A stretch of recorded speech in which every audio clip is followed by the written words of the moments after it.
Musik kann Wunder wirken, ist der Titel von einem neuen Buch des Musikjournalisten Rudolf Roßbacher.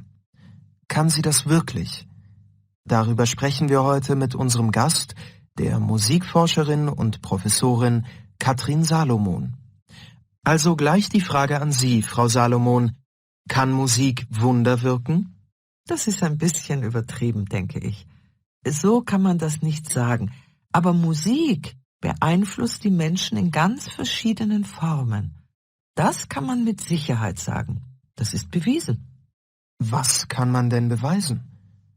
Wenn ein Mensch bestimmte Musik hört, dann hat er dabei nicht nur verschiedene Gefühle, Gedanken und Ideen. Nein, auch der Körper ist angespannt oder entspannt. Das kann man messen. Auch das Herz reagiert auf Musik.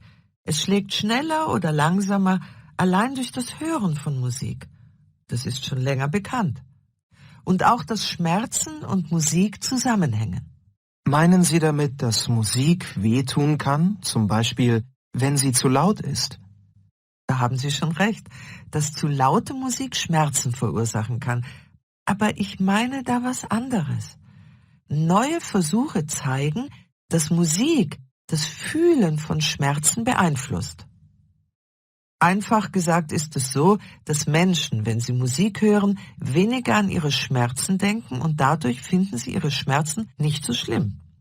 Aber das ist nicht nur ein subjektives Gefühl vieler Menschen, das kann man auch an Reaktionen des Körpers messen. Das Herz reagiert auf Musik. Musik macht Schmerzen weniger schlimm. Gibt es noch andere Erkenntnisse? Naja, bisher habe ich Beispiele genannt, die das Hören von Musik betreffen.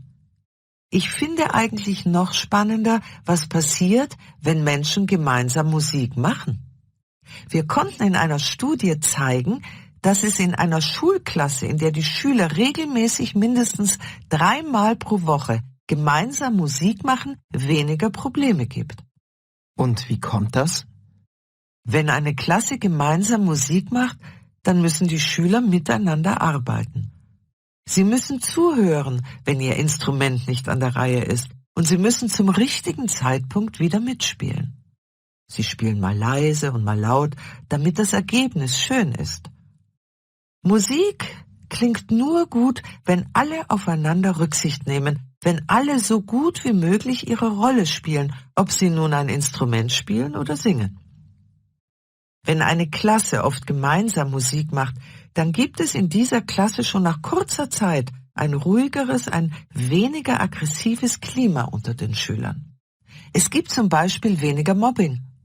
Auch in anderen Fächern als Musik nehmen die Schüler dann mehr Rücksicht aufeinander.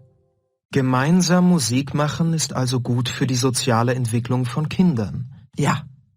Und oft haben auch Schüler ein Talent für Musik, die zum Beispiel in Mathematik oder in den Sprachen größere Probleme haben.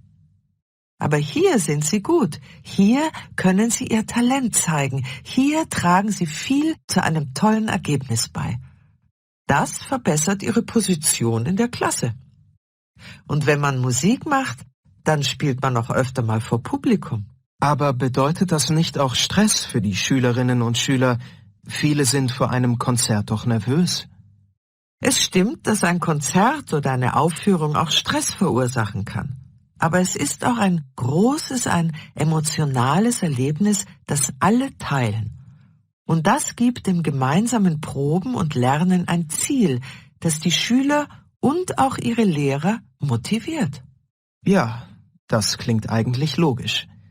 Aber nun sollten wir eine kleine Pause für Musik machen, bevor wir weiter über Musik reden. Weißt du schon, dass ich seit kurzem in einem Chor bin? Ach wirklich? Das habe ich nicht gewusst, aber du hast ja immer schon gern gesungen. Eben. Und als mich ein Freund gefragt hat, ob ich auch Lust habe, da habe ich sofort Ja gesagt. Und? Wie ist es? Gefällt es dir? Oh ja, es macht wirklich Spaß. Und nächste Woche haben wir einen Auftritt. Ich freue mich schon. Gespräch 1. Da haben Sie ja noch einmal Glück gehabt, Herr Schuler. Aber Sie dürfen nicht so weitermachen. Sie müssen Ihren Lebensstil ändern. Ich weiß, aber mein Beruf ist eben anstrengend und ich komme oft erst spät von der Arbeit. Das ist nun mal so, das geht nicht anders. Ich kann Ihnen aber nur dringend raten, dass Sie besser auf Ihre Ernährung Acht geben, Herr Schuler. Sie sind viel zu schwer. Sie haben viel zu viel Gewicht. Das ist schlecht, besonders für das Herz. Und gerade da haben Sie eine Schwäche. Und Stress ist auch nicht gut für das Herz. Naja, es ist ja gut gegangen und ich fühle mich wieder recht gut. Aber ich muss Sie warnen. Wenn Sie so weitermachen, dann kann es sein... Gespräch 2. Wie ist das denn eigentlich passiert? Ich bin mit dem Rad gefahren und dann kam plötzlich ein Auto. Tja, und da bin ich gestürzt. Mit Ihrem Bein ist alles in Ordnung, aber der Fuß sieht gar nicht gut aus. Der tut auch ziemlich weh. Es ist dringend notwendig, dass Sie den Fuß ruhig stellen und nicht bewegen.